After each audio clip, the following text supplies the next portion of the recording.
Welcome to Rashmi's रसोई।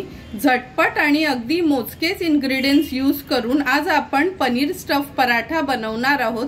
त्यासाठी हा video तुम्ही शेवटपर्यंत बघा आणि माझ्या चॅनलला लाईक, शेअर अँड सबस्क्राइब करा। पनीर पराठा बनवण्यासाठी आपण हे 200 ग्राम अमूलचं पनीर घेतलंय। नंतर 2 वाट्या मैदा, अर्धी वाटी गव्हाचं पीठ, चवीप्रमाणे मीठ, 1 चमचा चिली फ्लेक्स, कोथिंबीर घेतले मूठभर बारीक चिरून। नंतर पिठाला ग्रीस करण्यासाठी तेल आणि पराठ्यांना लावायला तूप। सर्वात आधी एका बोल मध्ये आपण हा मैदा, गव्हाचं पीठ आणि अगदी चिमूटभर मीठ घेणार आहोत। हे थोडं मिक्स करून घ्यायचं आहे आणि याचं घट्टसर आपल्याला पीठ मळून घ्यायचंय। मी ह्यात मैदा आणि गव्हाचं पीठ यूज केलंय। तुम्ही फक्त मैदा किंवा फक्त गव्हाचं पीठ देखील यूज करू शकता। हे बघा, पिठाचा छानसा गोळा आपला तयार झालाय। आता ह्याला थोडं तेलाने ग्रीस करते। 1 चमचा भरच तेल घेतलंय मी। तेल लावून झालं तर हे पीठ आपण झाकून ठेवणार आहोत, म्हणजे जोपर्यंत स्टफिंग तयार करतो अगदी 5 ते 6 मिनिटांसाठी। पिठाला तेलाने ग्रीस केल्यानंतर 5 ते 6 मिनिटांसाठी हे पीठ आपण झाकून ठेवूया सेट होण्याकरता। हा जो आपण पनीर घेतलाय ह्याला आपण ग्रेट करून घेणार आहोत। मी हा पॅकवाला घेतलाय, तुम्ही फ्रेश पनीर आणलात आपल्या डेअरी मधना तरी पण चालू शकतो। पनीर आपण पूर्ण ग्रेट करून घेतलाय। ह्यात थोडं मीठ, म्हणजे अगदी पाव चमचाच मीठ ऍड करायचंय, कारण का पिठात पण आहे मीठ।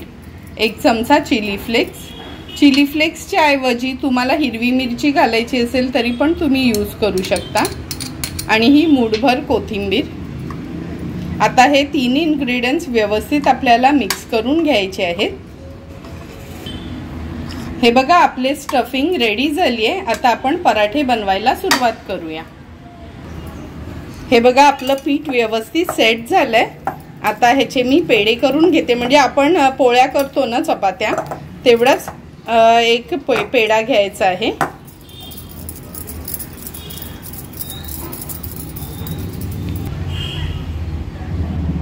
हे बघा, हा एक पेढा घेतलाय, पण मी ह्याला लाटायसाठी तांदळाचं पीठ यूज करणार आहे। तुम्ही गव्हाचं पीठ किंवा मैदा वापरलात तरी चालेल। एक थोडी मीडियम आकाराची आपल्याला पोळी लाटून घ्यायची आहे।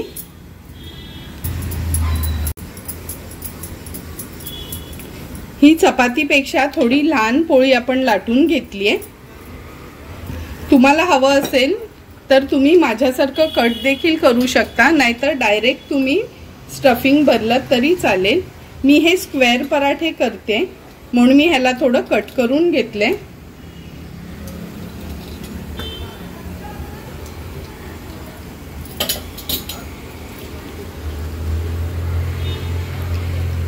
नंतर यात आपण पनीरची स्टफिंग भरणार आहोत। 3 चमचे एवढी मी पनीरची स्टफिंग भरून घेते यात।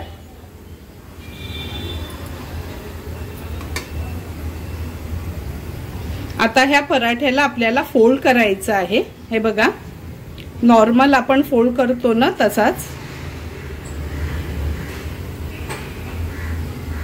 म्हणजे व्यवस्थित हा पॅक होईल।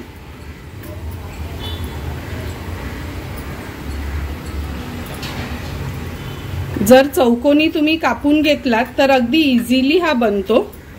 हे बघा, आता ह्याला पुन्हा आपण लाटून घेणार आहोत।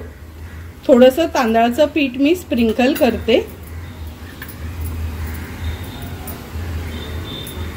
आणि खूप पातळ नाही, थोडा जाडसरच आपल्याला हा लाटून घ्यायचा आहे।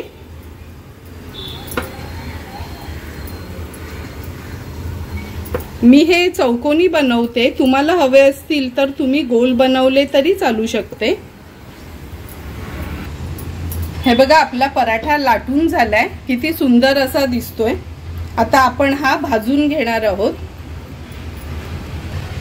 अगोदर तव्यावर अगदी 2-3 थेंब एवढंच मी तूप ऍड करते। नंतर हा पराठा आपण ठेवूया। गॅसची फ्लेम मीडियमच ठेवायची आहे। एक अर्धा मिनिट झालाय, ह्याला मी परत थोडंसं तूप लावून घेते। स्प्रेड करायचं आहे हे तूप आणि हा पराठा आता आपण पलटवून घेणार आहोत।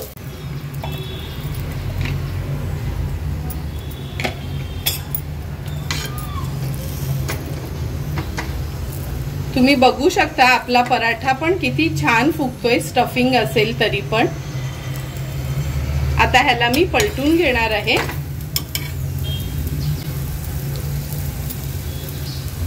हे बघा, सुंदर असा आपला हा पनीर पराठा तयार झालाय। हा मी आता काढून घेते।